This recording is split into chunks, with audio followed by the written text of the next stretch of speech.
Listen up. We are back with another episode of the Construction Mentor Podcast. My name is Ike. I am your host. You can follow me on TikTok and Instagram and YouTube at the Construction Mentor. You can catch this podcast on all major platforms, but for the most part, Spotify, Apple, YouTube. Now, what are we here to do? We're here to promote the construction industry. We want everybody to be aware of the opportunities to live an affluent life, whether you want to go to work and work for somebody else, or you want to take that weight on your shoulders and start your own business. We want to make sure that you're aware of those opportunities and how to tackle them. If you're already in the industry, we want to make sure that you understand how to climb that ladder and take your career to the height that we want it to go to. So with that, we have a special guest today, Natasha. Natasha is obviously a woman in business. She has successfully built her own 7-figure business in the construction industry in Southern California. A unique business. I don't think a lot of young people would be aware of her role in the industry and what she does and what that looks like. So it's going to be a great conversation. We're going to take it from the beginning all the way up through to where she is today and where she wants to go beyond. So Natasha, how are you? Hello, good. Nice to see you and meet you. So I've been following her on Instagram for a long time, and we've messaged back and forth a little bit. And I think the first thing that caught my eye was your handle, Mamapreneur. Yep, Right. mom and owning a business, mamapreneur. Which I love because I'm a young father, and any minute now, my wife might come in here right now, and my daughter will be here. Hopefully, we get the whole episode in. So, tell me about your business from a high level, and don't get too deep though, because I want to go to where you started. So, what is it exactly that you do? Right. So I am in the K through 12 and higher education sector. So all school districts and all community colleges, because here in California, we have a governing agency called DSA, Division of State Architect.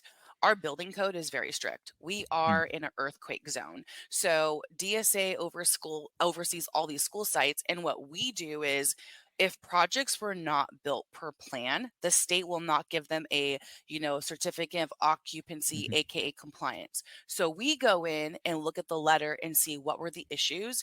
And most of them are tons of punch list items that have to do with fire life, structural, and access. So the ADA wasn't done right, or the sprinklers or the fire alarm systems weren't completed right, or structural, they were supposed to build it this way, but structurally they built it this way. So our whole goal is to get everything on the list done properly.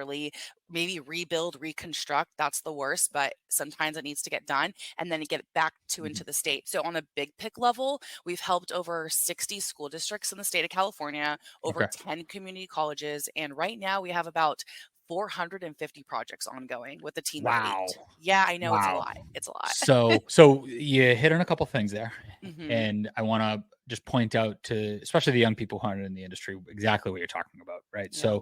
So she's in a sector, right? The sector that she just talked about was the public sector, specifically schools. So you can go private or public, and private would be if you were doing something for like a Facebook, a Nike, or some sort of large private company. Well, in the public world, you have government buildings, it's government funded projects and stuff like that, right? So that's the world that she's talking about specifically with schools. Now, she did mention that California can be tough to build in, and it can be. So there's earthquake codes, there's Title 24, which may or may not still exist, but there's different environmental codes basically, right? So me as a general contractor, I work in every market, right? I'm all over. There's no way for me to understand all of the codes everywhere in the country. Like that would be some sort of like Rain Man autistic level like stuff, right? For me to be able to do that.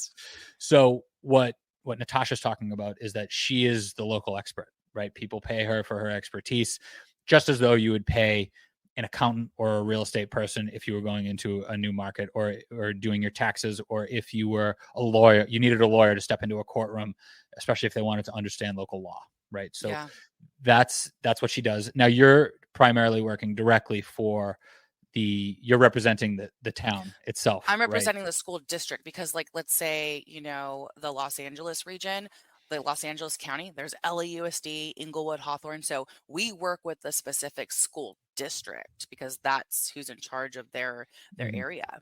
Yeah. Right. So she's representing the taxpayer and the entity, right? Make sure that everything meets code and that it's a safe building and that, everything goes well once we have kids occupying the building, right? Yeah, if there's an 8.5 earthquake, think about it this way too. I always try to explain the why behind it. If there's an 8.5 earthquake here, what are safe havens in California? Hospitals and schools. So they're Hmm. built under the same building code. And if everything was to collapse, we need to get the community to the school sites to get them fed, Hmm. emergency, because what if the hospitals are overflowing? Or what if people don't have anywhere to stay? So that's also like the big why behind it. And in 1930 or 1940, there was the Long Beach earthquake. And most of the schools in Long Beach, Compton area, they were flat as a pancake. If you Google Hmm. 1930 Long Beach earthquake, it would have been the biggest catastrophe for children ever. Like it would have Wow. been the most horrible thing in history. But thank God it happened, like I But they think weren't on an there. evening, and they weren't there. So that's what they learned from. They're like, Wow. no, we got to change this. I say definitely Google it and look at the school sites. And back then it was brick, all these little bricks. Yeah. Guess what? California, we don't really do that anymore. Why? Structural integrity of the building. Yeah. Imagine Jenga being set up on a table and then you shake the table. Exactly. That's exactly what happened. Yeah. So, oh, this could go in so many good directions. Does this also cover like active shooter situations or So, anything like that? very interesting you brought that up. When districts go for a local bond, you have to convince the community, what are you if you pay 3% taxes on your home, what are Hmm. you going to do to the school sites? Are we going to get a new football field, a new stadium? And you do a poll because it takes a lot to get a local bond to pass in your city and where your district zoned. So one of when they do outreach, they were asking the communities, what is it you want upgraded at our schools? And boom, you just said it, school safety. Hmm. They wanted more cameras. They wanted better fencing, better lockware. And so now when local bonds are passing, they are putting that language in there because that's what they Hmm. also have to spend it on. And a lot of schools are upgrading that because it's so scary to send your kid, to school now, not just for, oh, in case an earthquake, let's make sure it's safe. No, let's send our kids to school now and make sure if there is an active shooter, how is it immediately going to go in lockdown and protect all the kids? Right. So, yes, that's also now in the bonds of construction. Gotcha. So yeah, I've only done one school. I did a high school in Marco Island, and I didn't even realize there was certain buttons different places, and doors were of a certain spec, and I was like, that's weird. That's not really called for. And they were like, oh well, in an active shooter situation it would be, and I'm like, oh, okay, I get it Yep. now. It's just PA not something systems, that all that. it's just not something that the average person thinks of, and there's a lot of people out there that have to, especially in construction, regardless of what the Mhm. niche is, what could go wrong, Yeah. and people need to be protected in the most extreme situation, once in a lifetime thing, once in 100-year thing. People have learned those lessons the hard way, and that's why we have the codes and things that we have. So take me back. Let's take a Yes. step back, because you are very clearly a wealth of information, knowledge, and I think you're around my age, so you haven't been 38. around that. Okay, yeah, so you're Yeah. under 40, so you're very young for the construction industry, right? So Yeah. you've been able to acquire a ton of knowledge and expertise very quickly, and obviously to be very successful in your own business. So how did it start? What was Natasha like in high school? Were you in California? What was life like for you Yeah, in high school? so I went to Ayala in Chino Hills and I did really good up to the age of 15, 16. Hmm. I got really good grades. I wanted to go off to college, but there was a lot of home stuff happening. And so at the age of 15, I decided to emancipate my parents and divorce them because just the home environment at that time wasn't great. And I said, I Hmm. have two options. I either stay in this environment and wait it out 3 more years, or I go to court and divorce my parents and I can choose to live my life the way I want. And it was very tough. I was homeless 3 times. I slept on a lot of couches. Wow. Even At when I 15. yeah, at 15. I Wow. even graduating, I didn't walk with my class. I went on independent Mhm. studies and graduated on my own. And a lot of people, really don't know that about me, but I knew like I had this fire in me to become something. And Mhm. so I got into mortgage right before the boom hit 2008. I was 18 years old making like 6 grand a month, living in Newport Beach on Balboa. And then Nice. boom, that's not how real life works, right? And then the housing Yeah. market hit, crashed, and I was just like, I need a job. I need a job. Because again, I had no one to fall back on but me since I was 15. And so I got a job being a dispatcher at an engineering firm. And I was about 21 years old. And that's how I got into construction. And I would Wow. pick up the phone and they would say, we need a welding inspector in downtown LA for 4 hours. We need an ACI tech inspector at this site pulling, concrete samples. I need a masonry guy for a week, for 2 weeks, because we're going to be laying block and brick. And Mhm. I had to learn really quick about code. Google was my best friend. And when the inspectors would come in to get their jobs, I was able to ask them questions what was happening in the field because I was behind a desk all day. But that taught me construction. And then I had two mentors there. One taught me about welding and concrete and masonry and Mm. epoxy. And my other mentor there that was signing off on the jobs, he taught me everything about soils and project management. So even though I did not go to college, I have a certificate in construction technology. I went to Mhm. UCLA and took project management classes through their Sure. extension. That's where I got like my quote unquote real life hard knocks of life internship was at Corey Engineering. There is so many avenues that I want to take with what you just said. I'm going to try to hit them all. I'm going to try to keep them at the top of my brain. Okay. So, at the beginning in high school, Yeah. you clearly had some stuff going on, I had right? a lot. There was a turbulent home. I came from a turbulent home. Mhm. I didn't want to be home when I was in high school. I would stay out. I'd stay on people's couches for weeks at a time. Yeah. I would, stay at the local pizza place until it was 10, 11 o'clock at night and the parents were asleep and that sort of thing. Right. Yep. So I know what that can be like and not really be comfortable being at home. And that's where Yeah. you're supposed to be. That's where you're supposed to be protected and comfortable. Your safe What would haven. you say, especially to a young woman in that situation? They're kind of looking up like they don't know what to do. They probably feel alone, like nobody's out there for them.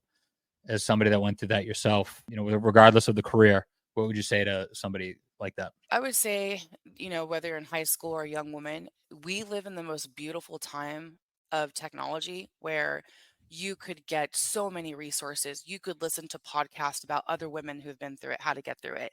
There's free therapy now where literally you could Mhm. maybe go to your school or go to a college and seek a counselor on how to get through that. We live in a time too of mentorship where you could reach out to someone and get a mentor and they will guide you where to go. And last but not least, someone just brought this up to me last week. They're like, besides mentoring, let's start sponsoring people where we're Mm. getting them into places and helping them get contracts and helping them get jobs. And I was like, I like that. And so that's my new philosophy too, is not how can I only mentor someone, how can I sponsor them? And so with that, like I say, it's, exactly like you asked me, where are you? Where do you want to be? What questions do I need to ask myself or others who know it to create that plan of action to get out of my hellhole? Because you and Right. we probably grew up in a very much of a hellhole where it was hard for us Mhm. at that age when we're supposed to be home and being loved and nurtured and feeling safe. But because we didn't feel that way, we're like, okay, we got to go in survival mode for ourselves. And Sure. so yeah, that time it was AOL was out. That Yeah. that's how I found Yeah. Young people Emancipation don't know Papers. about that. Yeah. No, and I took a taxi to court, a taxi, not an Uber, a Funny. taxi that cost me $80. Yeah. I just had my last guest who the episode's coming out tomorrow. He was a low voltage electrician and we started talking about DSL and when that came out. And Yeah, how that was like that's boom, how old we lightning are. We just speed, age right? Yeah. ourselves. Yeah. Yeah. So, one thing that I found in talking to young people, and I agree with everything you just said. If there's one message, it's like you are not alone. There's resources out there. Everyone has negative things to say about social media, but it's only negative if you use it for negative things and to put negative Yes. things in your brain. There's so many positive resources, right? Yep.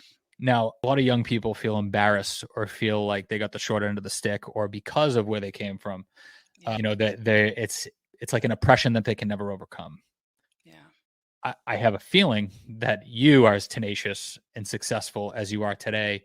It probably has to do with the pressure that you were under at that age. Would you agree? 100%. Yeah, my mom died when I was 4. So I was in a lot of, and when I say my mom I have now, she's my bonus mom. She's my stepmom. I don't like saying that because Hmm. we're in a really good place now.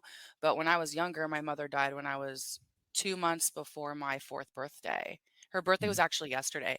I'm not gonna tell you, but it was really hard being a kid and like being different homes with family because my dad could not take care of us, and so constantly I was in that survival mode since I was 4. Hmm. But like you said, all those things made me who I am today, and I do not ever want to go back in time and change my story because I wouldn't be Right. who I am today, with all that. So yeah. Yeah, and when you try to find a purpose, Mhm. I tell all young people that the difference in your life will be the purpose that you're serving, right? Maybe you don't Yeah. love doing documents for government facilities, but maybe that enables you to serve a greater purpose. And Oh, I know yeah. part of your platform is to help women get in the industry and realize opportunity and all that stuff, right? Mhm. Well, that you're qualified in a certain way now that enables you to be of service to other people that not everybody will always be able to match, right? Like Yeah. I'm on this podcast. I've been mentoring high school kids for a decade, right? It's amazing. But you are qualified to connect with young women in a different way than I am, right? Yes. Like I just won't be able to do it. It's the same way, when I brought a guy from a plumber that I know, and he's from Haiti. He grew up in Haiti. He's seen some stuff, right? It's Yeah. different environment that he grew up in, but he will be able to connect with young Black men better than I will. Exactly. Yeah. So what am I trying to say here? If you're young, no matter what situation you're in, number one, you're not alone. Number two, whatever you're going through, it can be a positive thing, and it can serve as a purpose if you let it. It can qualify you to bring a different value to your community. So Yeah. don't let that get you down. The thing I want to say about that is, sometimes you grow up in the most unhealthy environments and you don't know how to detach or change. Because as a leader, you and I both know probably the way we grew Mhm. up, we could never show up like that as a leader or a parent. But you No. have these habits, you have this environment you grew up in. You're like, how do I change this? How do I leave that toxic trauma of my family, and how do I not give that to my children, or how do I not come show up as a leader as that? And I'm a huge advocate, go to therapy if you can, to address it, and get a life coach and a Mhm. mentor, and those three things made me become who I am. I never would have been able to change and become the woman I am today if I did not do those things in that way. 1,000%. I struggled personally with the relationship with my mother until I was about 28, 29 years old. I made it pretty far down the road of Same, life, same. right? Yeah, me too. And Yeah. thankfully my wife convinced me to go to therapy Hmm. and she didn't want to be the one to point certain things out to me, but she knew. She was like, you don't even realize some of the stuff that you went through and why it was bad and how it affects you today. And until I Yeah. was able to identify that, I'm very glad that I didn't become a parent at a very young age, because I'm aware of that now. You know what I mean? Yeah. And like you said, you can become the leader that you wish you had. So And the if you're parent, yeah. and the parent that you wish you had, you don't have to be a product of your environment. We Oh, both know our parents did the best they could with what they knew. Like, that was my right. healing moment. My parents did the best they could with what resources they had and what they knew. And then you change your life from that point. Right. You wanna build yourself up to a higher level, and then Yeah. hopefully, that transcends through the generations. So now you're looking at going to college, not going to college. It just seemed like you had too much going on and probably not enough guidance at the time. That obviously, that I don't think that you have to go to college to be Yeah. successful, clearly. But I think a lot of people would have said, "Oh, like why didn't you go to college?" And whether it was money or guidance, it's just not the way that it went for you. So what would you say to a young person today that may or may not want to go to college? Should they go? Is it required for success? What do you think? I think it totally depends on the goals that you have and want, and it depends on your personality. So I kept trying to go to college numerous times, and it's funny, I was not diagnosed with ADHD till I became a mom. It came out full fledged. But then when I learned about it, I was like, oh my gosh, this explains, it's not an excuse. It's an explanation for why I couldn't stick with like long term certain attention things. And school was one Mhm. of them, unless hyper focused, right? We become hyper focused when we love something. There were certain classes I loved in college where I got an Mhm. A because I was obsessed about it. But, going back to your question is, no, I feel you do not have to go to college to be successful. I do feel you absolutely need to get in a trade program or a Mhm. certificate program, and then you need to take courses based on what you need. If you don't know how to write well, guess what? You're not going to be able to write good proposals. If you don't know basic Right. math, guess what? Your proposals and your numbers are going to be off in your business, and you're going to be, probably out of business in a couple months, or screw up on a proposal that could really cause you to lose more money in your business. Communication. If you don't know how to communicate and take communication classes, how are you going to be able to speak as a project manager or speak as a business owner? So, yes, if you don't want to get that 4-year degree, then take a certificate and pick classes that you need in order to get you to where you want to be. And at the end of the day, that's who you're going to become, is everything you put into It's that. funny, I didn't realize this. I got my MBA at Concordia in Irvine. Congratulations. And, like, that's great. I got my MBA. That's cool. I guess I got the paper somewhere in my house, but the biggest value that I got out of it was learning from the other people in the room. And I find it interesting that Yes. with your career path, you were getting experience and then realizing, it sounds like, where you needed to improve and what education would be applicable to what you were doing. right? So Yes. you were in the industry, and then you were learning, and you had mentors, and then you're like, oh, project management course, yes, okay, now that Bingo. helps, and you had real world context to put with it. Yep. I think we've messed up the structure of education to like go sit in a classroom for a bunch of years with no real world experience and no context, It's and then theory. come out, and then you know what I mean? It's all theory. It is. Until like when I went and got my MBA, I had 10 years of work experience, and I had Right. a ton of context, and then context, not only that, but to share with other people in the room, Yeah. you know. Because So knowledge is I find that potential. interesting. It is. And, I tell everyone like knowledge is potential, but execution's power. So you're learning all this theory, but how are you going to apply theory to what you're Mm-hmm. learning, your field, like your mastercraft, like what you're trying to do. And if you can't, then it's never going to like click together. So Right. I try to tell people like, if you're going to go to college or something, try to make it and apply it to something you're going to be doing in life. Yeah. Or, Right. what's the point? Yeah. Yeah. You A don't lot of need to money to throw go to yourself in. college. Nobody Yeah. needs help throwing themselves in a bunch of debt. So, Yeah. Yes. so you were 21, you're working at this hmm company, and you started a company at 23. Is that the company you're still owning and operating now? Yes. So I was working at Corey and I was working at a bar at night in Chino called Godfathers. And I was just, it's Maslow's hierarchy of needs. I was just trying to put a roof over my head and get by. And then 2 years into my job, I learned about this really big problem, the DSA closeout and certification. And I thought Mm-hmm. to myself, I'm going to start this as a side hustle while I'm at this Mm, company. And I spoke to the owners and I told them there was nothing I was doing behind their back. They were fully supportive of it. But then when I reached 26, 27, I had so many side clients, I could not do both jobs anymore. And I felt, like I was cheating on Corey in a way, the main company I worked for. And I had to make a decision, do I stay or do I go? And when I put my 2 weeks notice in, the owner, who meant really well by this, he said, you're taking a risk on jumping and leaving. Why don't you stay here and we'll take this percentage and you take this? And I was like, no, I want to, again, the 15-year-old of me, I want to do this on my own. He's mhm, like, fine, but you're a woman in construction. That is difficult. And again, this is all truth. He's not saying things to be mean. You do not have an education, which I did not. I had a certificate. You don't know what it's like to own a business, and the chances of you succeeding are very slim to none. All those things that he said sound horrible, but at the end, they were all true. mhm, Women that do 7 million, or I'm sorry, seven figures, 3%. Women of color, 1%. So again, he wasn't lying, right? I of course left like really scared, but I thought to myself, what the hell do I have to lose? And so I did take that jump. And now fast forward, that was 10 years ago. Here I am now with, we're going to be going on 11 and 10 employees, a team of 11, and I've been in business now on my own with employees now for 10 years. I'm supposed to be out of wow. business by now. You and I both know. The longer in Yeah. business, you're supposed to be like out of business by that point. But no, like here I am. Yeah. That's incredible. Kudos to you, and good for you. I mean, no good story starts with somebody looking down the street and seeing all green lights, right? Yeah. And it's not if things happen, but it's when things happen. But all the good stories, they all start the same way. It's everybody telling them no and nothing making sense. But with the right purpose, the right drive and the right value you bring into other people, it will work. The equation will work, right? And I think what happens with a lot of young people that come from turbulent situations or tough backgrounds, there's less fear, right? I think Mhm. fear is a big problem for a lot of people that grow up in comfortable situations. They have Yes. been comfortable for so long that there's never been any risk around them.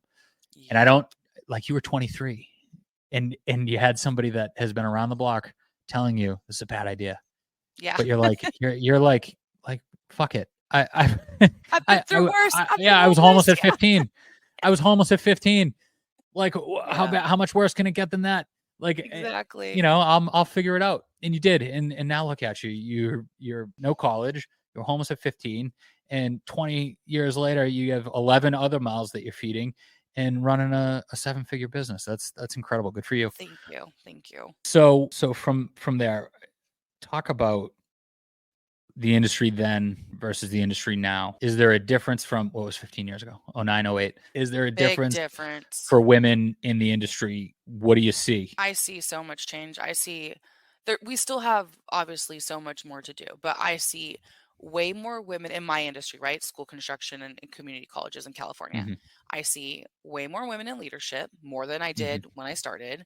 I see more women of color in leadership, which is a beautiful thing to see because, Mm-hmm. again, I always say this word wrong, representation. I don't know why I can't say that Yeah. word, matters because when you see Yeah. someone like you up there making, you're like, okay, if they can do it, I can do it. I'm seeing more women starting their businesses, which is a beautiful thing. So, yes, we're seeing more. And I think as women, we need to realize there's enough work for us. It's not a Mm-hmm. scarcity thing. We're like, okay, is there going to enough room to share?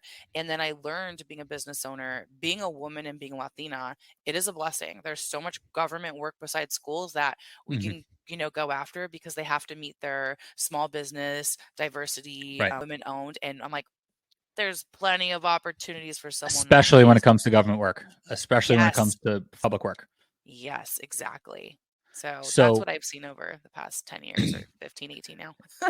one of the things that you just mentioned that I do like to point out is, gender pay gap is a big thing that people like to talk about.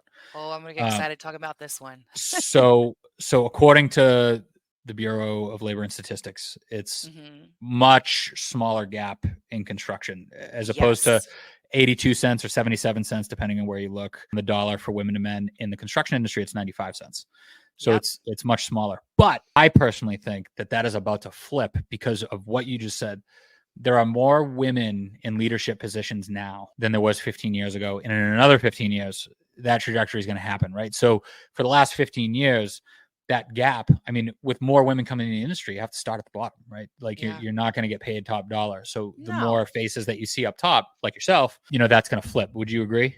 I beyond agree. And I think as women, number one, I hate it when women say, this is my worth. This is my worth. No, Mm-hmm. you need to start saying, this is the value I bring to the project. This is the value I bring to the company. And then we need to start, of course, realizing how much when we do bring that value to the table, what we can charge for it. I did have, when I first started out with my contracts, I was partnering with this company, and this guy said, no one's ever going to pay you that hourly rate. They only pay me, $85 an hour. Why would they pay you 125? And again, because of everything I'd been through, I was like, I know the value I bring to our clients and everyone. Here is what I'm charging. But imagine many women that would have listened to that, planted that seed in them, and then not, obviously charge the rates that they feel that they bring. So I'm always telling women, like, you need to be your own advocate. You need to realize what you bring. You need to fight for yourself for that.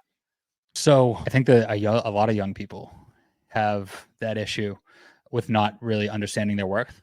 And they think that fighting for that means going on Glassdoor and Yeah. saying the average person's, in my position makes 100 grand or 150 grand. Hmm. What does fight for that mean? I mean, it's more than a strong conversation, right? Yeah. Yeah. What would you say to somebody that's like young and in that situation? Right. So let's just use a scenario. Let's say you know the value that you bring to a company. You know how to read plans, you know project management, you know how companies work, you know numbers on your projects, and the position that you want is going for, anywhere from 70 to 80,000. If you know that you bring the value of 3xing that 80,000, because I'm a numbers person at the end of the day, so are you, and I try to explain to everyone you got to know numbers to know the value that you're bringing to it. If you're like, okay, I'm getting this position's 80 grand, I'm at least going to bring in 3 to 4x of that. Mm-hmm. Yes, that is a valuable person. That is a valuable thing. But if you don't even know how to put all that together and you're just like, well, here's the work I do, and yeah, you're not going to be able to fight for yourself because you don't Mm-hmm. know those things. So here at PSS, we have so many measuring systems of what everyone produces for the company, how hard they work, what they work on, what our gross profit is for the projects that they did, what our net profit is for the company.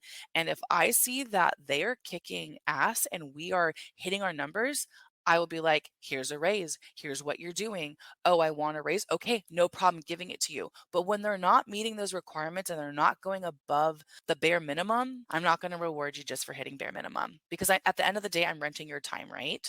So we're doing a swap here. I'm renting your time for you to do the job at this level. But if you go above and beyond and I see those numbers, I will fight for you and you'll fight for yourself and let's give you a raise. So now you started employing people. You were at 28 years old, right? So you were Right. pretty young to be going out there and employing people, and I mean really being responsible for like putting food on their table. Yes. What's that like? What advice do you have for a young entrepreneur that really wants to get out there and build a team? So, first, you absolutely need to know your numbers. That's where it starts because if you know your numbers and you get these feelings of like, I'm stressed out, how am I going to do this? Your numbers will tell you everything. So, you're like, okay, I need to start off, I need to hire someone. I need a, first position's usually like an accounting or assistant. How much is their salary? How much is my Mhm. overhead per month? How much work do I have coming in? Do I not pay myself and pay that person so I can get more work? And then you start doing the math on things and it all starts making sense. And so for us, even as we grow, I constantly ask my accounting person, our COO, what are our numbers? Because if I'm going to add a position, I need to make sure it's bringing X revenue and we can feed all these families because yeah, it's a lot. Thinking at every night, there's about 10 families, including my own, that I feed every month Mhm. and that we have to keep it and pay them on time. So we've been in a very good financial situation because by my early mentor, she taught me numbers, numbers, numbers, money, savings, X, Y, and Z Mhm. to be successful and profitable in business. I think having a mentor is the most important thing that you can do, especially if you don't have strong parental figures, in your house. So the importance of having a mentor is the best educator, the best education, the best person to, the best way to find somebody that you want to emulate and set yourself up for success. So I'm glad you've made several references to how important mentorship is. Have you experienced a lot of turnover? Like how consistent has the 10 to 11 people been? Like what's that challenge been like? Because I feel like Oh, everybody, I mean, it's the thing in business, right? Nobody can keep anybody. you're asking some great questions. So absolutely, there was turnover a lot in the beginning because did not have the money to pay what these other companies were paying. And then finally, as we started Mhm. going on, we were able to pay way better. This is the team I have right now. This is the best we've ever paid. And we want to pay even more. But again, the numbers have to make sense. And also turnover, I'm not going to sugarcoat it. I was not the best leader at 28, 29, 30. I'm still trying to improve all the time as a leader. And I know Mhm. absolutely there were things in how I led that probably caused people to quit, that caused probably people to be unhappy here because the type of demanding leader I was. And so, again, what got me to be like, how do I prevent this from happening again in the future? The turnover, either by pay or by me. Mhm. I put people's in place. I brought on a COO.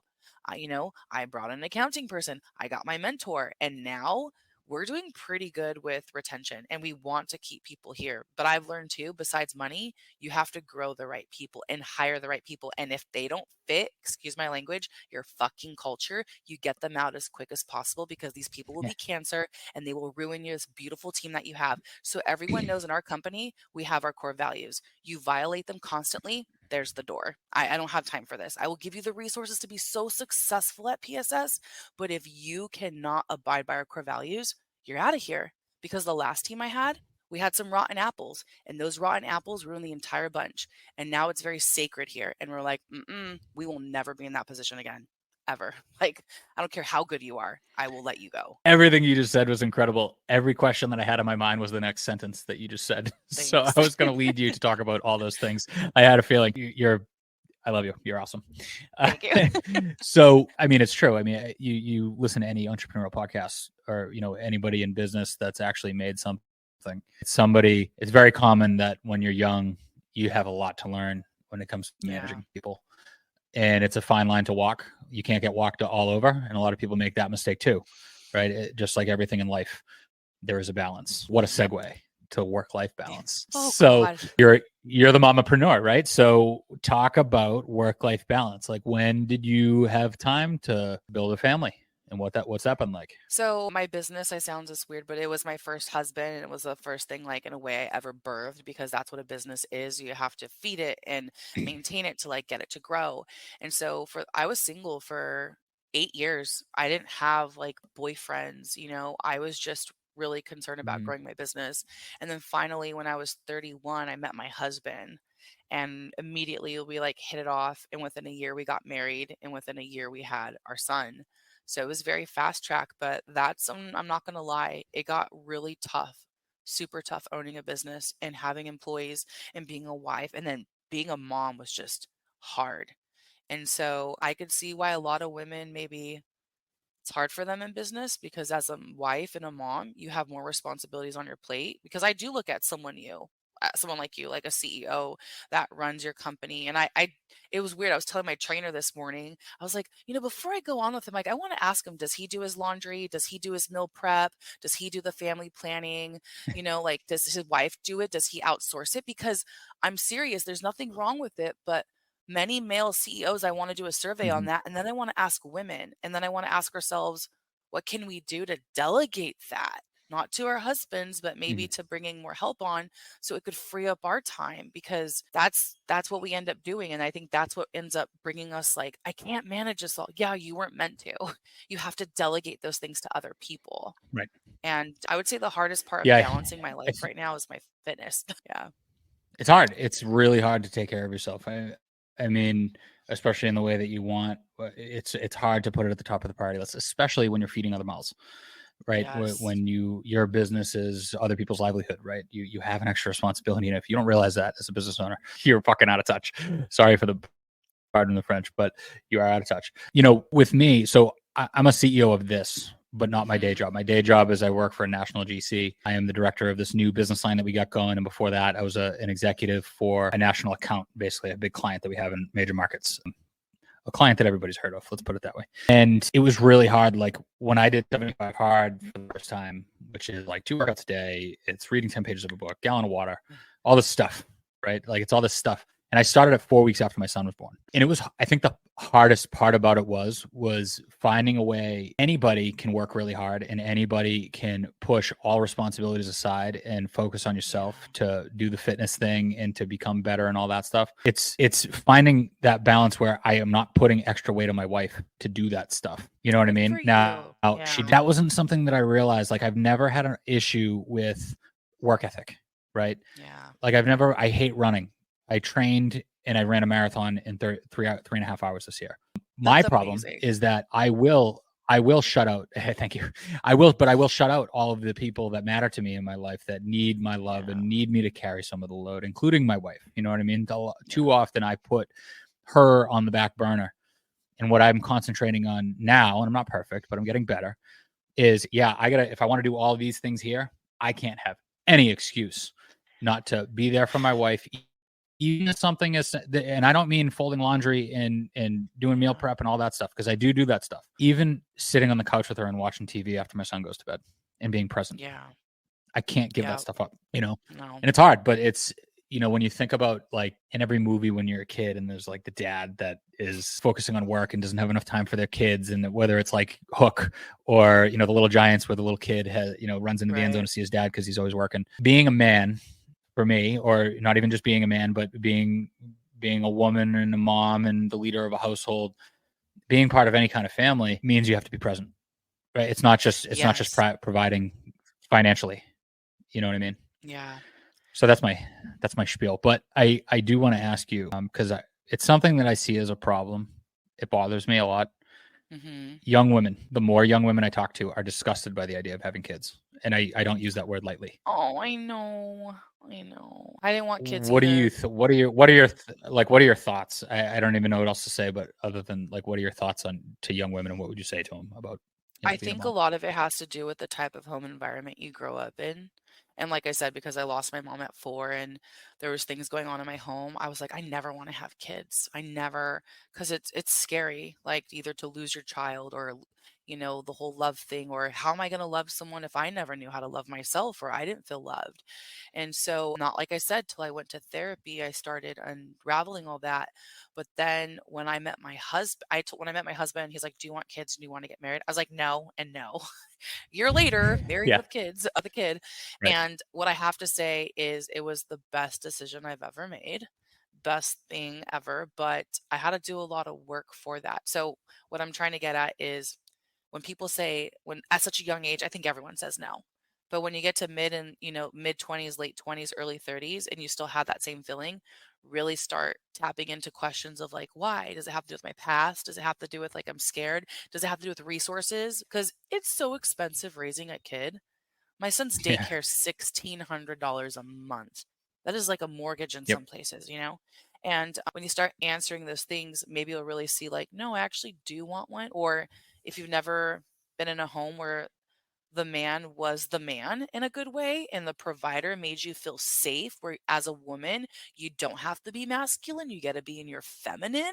Because a lot of women, I'm a type Hmm. A woman, but with my husband, Hmm. I am submissive, there's nothing wrong with that, and I am feminine with him because he makes me feel safe. And a lot of women maybe don't Right. realize that either, is they need to be with people that make them feel safe so they can be motherly and loving and feminine with that. But yeah, early on, I think if you ask a lot of young women, they're like, "No." But then it changes over time. Look at me. Yeah. I changed. Yeah. Yeah, I mean, so I think it's a very important point. I was speaking a few weeks ago with a young woman in my neighborhood. I talk to a lot of, people. I'm in between a lot of people in my neighborhood and their high school age Yeah. kids, right? Like they're in their late 40s. I'm in my 30s, and I'm just closer. And one of the things that I was telling her was my wife was never the type to say like she didn't want kids, but she has told me, and she has told me that a lot of her friends, they hit like the late 20s age, and like something kind of clicks, or like Yeah. early 30s, and something kind of clicks where they're like they have this like instinct and desire all of a sudden to be a mother, Yeah. and to have Yeah. to be in that feminine. So I don't know if you agree with that, but I just tell young people, like, just don't make any decisions, don't make any like don't make any like brash decisions, you know Yeah. uh, Because we leave change. the You're door not the open. same as It might change. 20. And people are waiting now till their 30s to have kids. And I just met some more women Right. in their 40s having their first kid. It's just times are changing with it. They really are. Yeah. Yeah. And at the same time, I'm glad that I waited. I thought that I Me was going to too. have a kid when I was 19, but I ended up Me not having too. one until I was 31. And I'm better for that, because I'm not saying just pop out kids irresponsibly. Like, I am a much better man at 31 and now in my mid 30s than I was at my early 20s. Right. I I am wasn't ready. so glad. So, Yeah, yeah. I'm so glad you and I both waited to yeah, same age, 31, to have like a kid. Or wait, no, I was yeah. actually 34, but yeah, I waited. Yeah. Right. So, where do you take it now? Where does the momopreneur take her business? What's the next step? Is it increase profit where you're at? Is it grow the team to be bigger? Different states? What do you think? That is a great, again, I love the questions you ask. That's so I'm not going to get into it too much, but I am going to give you my aha moment. Last year, I had a pulmonary embolism. I had 2 blood clots in my right lung. And if you know what that is, you know that 1 out of 3 people die immediately when they get blood clots in their lungs. It goes because it goes through your heart and they usually get stuck there. And Mhm. so when I was in the hospital bed, I asked myself, why am I doing this? What does my next chapter look like? What does God want for me? What do I want for myself? And what changes do I need to make happen? And in that moment, I was like, okay, I want to get this business right now to run 90% without me. I want to do more impact, like speaking on podcasts. I was doing a lot of high schools at the time, Mhm. going back to high schools and speaking. I want to write a book about having a blood clot, how you can survive it and it not mess up your whole life, because it's mentally the most scariest thing that could happen. And you have a lot of PTSD from it. I also to acquire another construction business. Instead of starting one from Mhm. scratch, I want to find someone that wants out. I don't know if you listen to her, Cody Sanchez. Love her. I She's got love Cody I love Sanchez. her I want to too. be Cody Sanchez. I wanna go to Yeah. one of her classes, but, like, she had an aha Yeah. moment for me where she's like, "Why start another business? Go buy one." And I'm like, "The 7 Ds, divorce, disease, all the other Ds," she says, and I'm like, "I need to find a business like that, Yeah. and maybe I acquire that business." So, and again, it's the numbers have to make sense. I think revenue is vanity, so it's not much about to me, but at the end of the day, it's like, why am I doing all this? It's to leave a legacy, not just for me and my family. It's also the lives that I get to impact of people coming into this door at my company. My job and your job as leaders, whether you own a business or not, is to make sure people leave better than they came to you. And so that's been a Right. very big aha moment since last October on my clotversary of 10/7. Yes. That's amazing, and it doesn't surprise me that you are a Cody Sanchez fan, Love because her. she is an absolute badass. However, also very feminine, in the feminine with her husband, which I Mhm. find to be an interesting dynamic, right? Love the So dynamic. Love it. it's an awesome dynamic. So I don't want to take up too much of your day. I know that you have a business to go run. Is there anything that we didn't cover that you would like to get out to the world? No, we covered everything. I would just want to say is if you have a dream, it was placed in your heart for a reason, that you need to come up with a plan of action supported by really good people to help you get there. And you need to create the plan and know that success does not go like this. It's like this, and then you get there. And then just to know you're going to Yes. So evolve. Yeah, all the time. Have to evolve all the So time. all I was going to say was for the people in audio, because most are on Spotify. The first this was her finger going up in a linear direction, Yeah. and then the second this was all of her fingers going all over the screen. So, It's a mess. so Yeah. that's what she meant by that. It's a mess. Yeah, it's a mess. Ups and downs for sure. Well, Natasha, I really appreciate you coming on. This is going to be an amazing episode for a lot of people for a lot of Thank reasons. you. And I'm very interested to see what you do next, especially with everything that you said, could be coming in the future. Appreciate it. So I hope this isn't the last time that I have you on. No, I'm excited to come back on when we hit our next milestone in the company. And yeah, you'll have to let me know when that happens. And I will. can people reach out to you? Where can they find you? 100%. Instagram's the best way, Mamapreneur, or they can go on LinkedIn, Natasha Melendrez, and message me. And I'm always willing to help others because that's how I got where I'm at, by people helping me. So yeah, on Instagram, very easy, at Mama MAMA Preneur, like the last half of entrepreneur. Yep. And like I said, I love that. So again, I appreciate you coming on. Everybody, this is the Construction Mentor Podcast. You can hit this up on Spotify, Apple, YouTube. You can find me on Instagram and TikTok at The Construction Mentor, and we will see you.